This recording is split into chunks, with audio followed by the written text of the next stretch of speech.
Tell me if you ever had this thought before.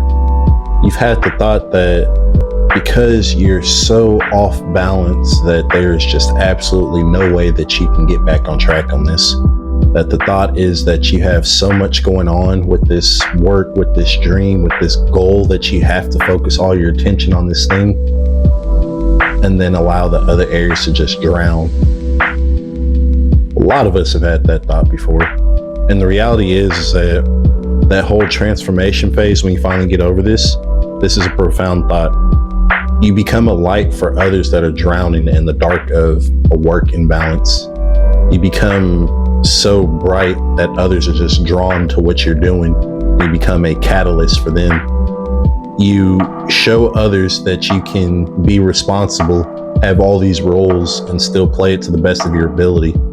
And just because not everything's getting the same amount of time, the same amount of attention and intense focus, but you're still allowing yourself to give yourself fully to each of these areas.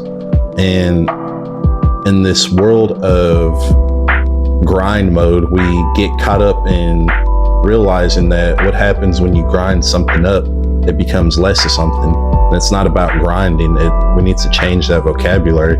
For a work alignment, it's about work growth.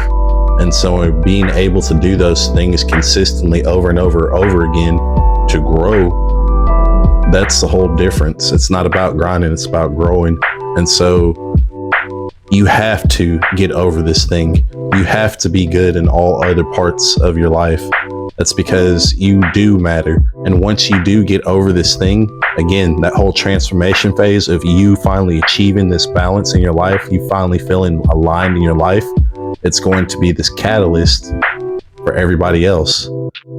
And so if you're looking to reach this type of level of consistency, come visit me at www.createmystory2.com, where we offer coaching services to allow you to get that consistency, to allow you to get that transformation, to allow you to be happier and healthier and more in tuned in your relationships.